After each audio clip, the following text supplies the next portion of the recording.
जय श्री राधे, जय श्री कृष्णा। आइए आज बात करते हैं पितृ पूजा या पितृ कर्म क्यों करना अनिवार्य है। शास्त्रों में देवताओं के कार्य की अपेक्षा पितरों के कार्य को विशिष्ट क्यों माना गया है और देवताओं की पूजा से पहले पितरों के पूजा श्रेष्ठ क्यों मानी गई है।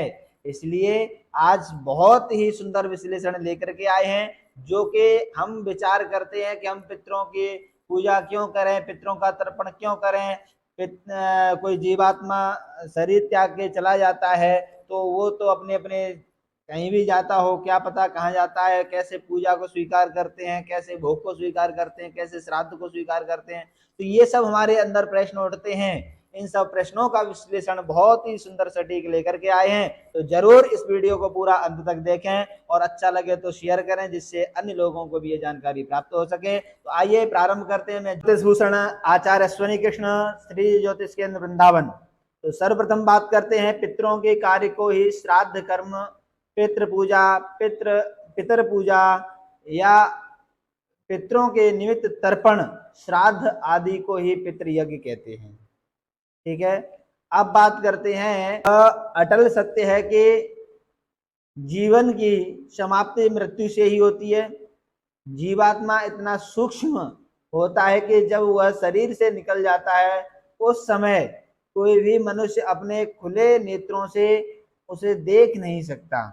मनुष्य की मृत्यु के बाद उस प्राणी के उद्धार की जिम्मेदारी उसके पुत्र पौत्रों की होती है। क्यों? क्योंकि पुम नाम नरका त्रायते इति पुत्र, अर्थात वही पुत्र है जो यदि अपने पिता के मरणोपरांत, यानी जीवात्मा पिता की शरीर को त्याग करके जाती है, उसके पश्चात जो नरक से अपने पिता का उद्धार करे, अपने पिता के उद्धार के लिए श्राद्ध तर्पण आदि क्रियाकलाप करे, उसे पुत्र कहते हैं। इसलिए पितृ पूजा और पितृ कर्म करना क्यों अनिवार्य है, ये भी आपको विश्लेषण पूर्वक बता। पितृ कर्म क्यों अनिवार्य है यह भी आपको बताएंगे। भारतीय संस्कृति में पितृ ऋण से मुक्त होने के लिए अपने माता पिता तथा परिवार के अन्य मृत परिजनों के लिए श्राद्ध कर्म करना विशेष अनिवार्य होता है। क्यों? क्योंकि हमारे जो पूर्वज होते हैं, जो शरीर को त्याग करके जाते हैं,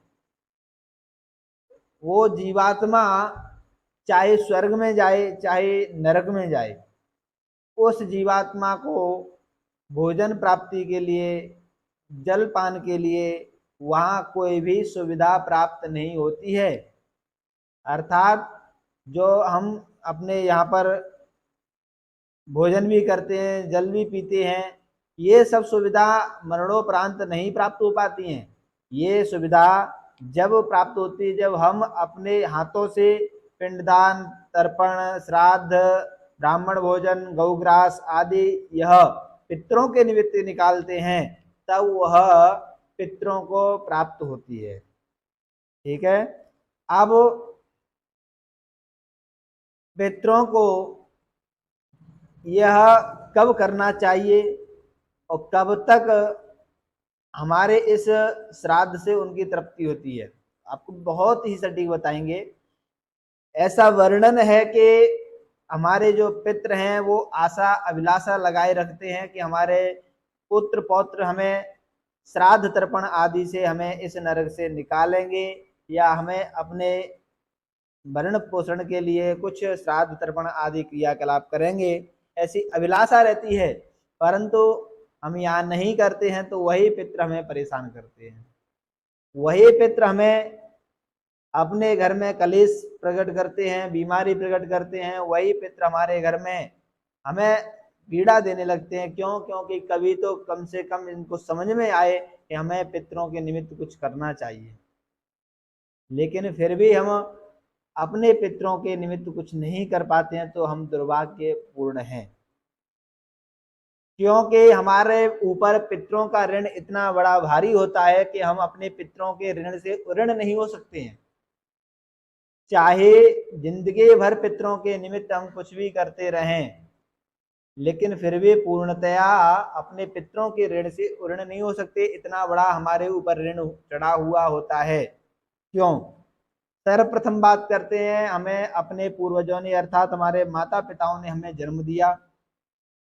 हमारे पूर्वजों ने हमें पाल पोस के खिला पिला के बड़ा किया और अपनी उंगली पकड़ के हमें इतना अपने पैरों पे चलना सिखाया। हमें पढ़ा लिखा करके इस लायक किया कि हम अपने जिम्मेदारी से सभी क्रियाकलापों को संभाल सकते हैं। तो यह सब किसकी दया है? ये हमारे पितरों की दया से, पितरों की कृपा से, पितरों के सहयोग से यह सब हमें सुलभ प्राप्त हुआ है कि आज हम अपने क्रियाकलापों को सुचारू रूप से कर पा रहे हैं। दूसरी बात यह है कि अपने पूर्वज जो होते हैं हमारे लिए कुछ ना कुछ छोड़ के भी जाती है। जैसे हमारे पूर्वजों ने घर बनवाया और खेती छोड़ जाते हैं, मकान छोड़ जाते हैं, वाहन छोड़ जाते हैं, संपत्ति छोड़ जाते हैं, बैंक बैलेंस छोड़ जाते हैं, अनेक ऐसे वस्तु हैं जो कि आपके लिए छोड़ करके यूं ही चले जाते हैं। भले ही चाहे उन्होंने कितने भी परिश्रम से कमाया हो, कितनी भी ईमानदारी से कमाया हो, कितने भी पसीना बहा बहा करके अपने परिश्रम से उस धन को अर्जित किया हो, और उस धन को हम यूं ही व्यर्थ में यूं ही अपने उस धन को स्वीकार कर लेते हैं और धन को स्वीकार करके उससे आनंदित होकर के बढ़िया ऐश मौज करते हैं, है ना। लेकिन कभी आपने सोचा है कि उस धन से जो हमारे लिए पूर्वज जो अनेकानेक संपत्ति छोड़कर चले गए, उन पितरों के निमित्त कम से कम उसमें से 10वां भाग का हिस्सा लेकर के पितरों के निमित्त कुछ किया जा सके, या उसमें से आधा हिस्सा लेकर के अपने पूर्वजों के निमित्त कुछ किया जा सके, लेकिन नहीं करते हैं।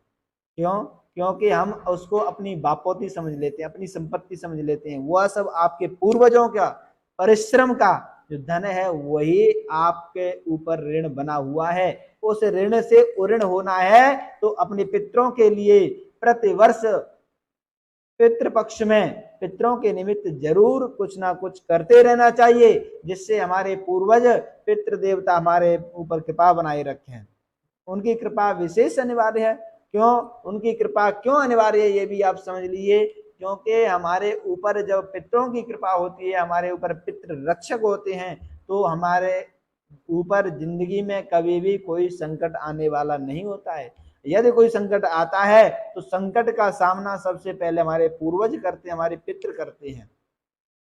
इसलिए अपने पूर्वजों को अपने ऊपर छत्र छाया के रूप में बना के रखिए, जिससे हमारे ऊपर पितरों की कृपा बनी रहे। और जिस घर में पितरों की कृपा रहती है उस घर में बाहरी बाधा भी प्रवेश नहीं करती है, और जिस घर में पितरों की कृपा नहीं होती है उस घर में तंत्र मंत्र भूत प्रेत पिशाच आदि सब पीड़ा उस घर में प्रवेश कर जाती है। और जिस घर में पितृ देवताओं की कृपा नहीं होती है उस घर में कलेश, उस घर में तरक्की नहीं होती है, उस घर में आपस में ही एक दूसरे में कलेश होता रहता है, उस घर में संपत्ति की वृद्धि नहीं होती है, उस घर में संतान की वृद्धि नहीं होती है, उस घर में आगे चल के पीढ़ी दर पीढ़ी वंश खत्म हो जाता है। इसलिए ध्यान रखें, पितरों की पूजा अनिवार्य है, पितरों की पूजा जरूर करें।